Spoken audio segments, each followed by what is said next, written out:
This request video is for my friend Dan. He's asked me about the Tomoe. I absolutely use it. I've used it in jiu-jitsu, I've used it in judo. I think it's a really nice technique, and especially for jiu-jitsu, I'll always do it.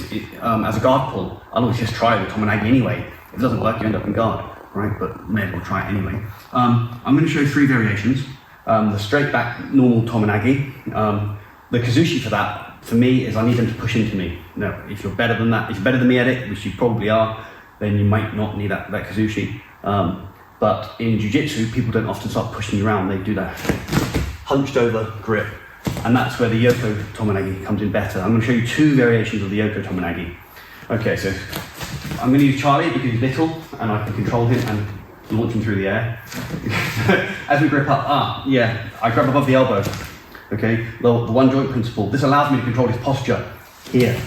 If I grab him below that, as I move this, he can compensate with his elbow. If he bends his elbow around, if I pull him around, his shoulders don't move. But here, his humerus is connected directly to his shoulder, so I can control his posture. So here now I have great posture control.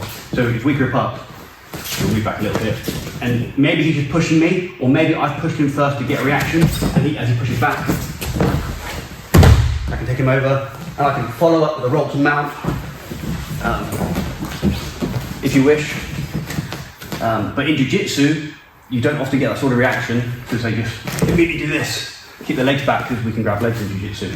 So we grip up again, but he's pulled his legs back a bit. Now this is much better for Yoko Tomoe. Now the first variation I'm going to show you, I'm going to use my hands quite a lot and turn the corner with him. It does take quite a lot of hand effort and a lot of control. It's a bit of a faff, to be honest. It does work quite well. This is the variation I've used in judo. And I'll show it to you first, so you grip up with me. Here, as I go in, we'll turn him over. But it does take a real load of hand control and strength. And when people try that, often what happens is the guy just falls over the top, like this, and he kind of goes wrong. And he might not even go to his back, he might hop over and land on his feet or his knees or something as they go here, hop over. Yeah, it's a hassle.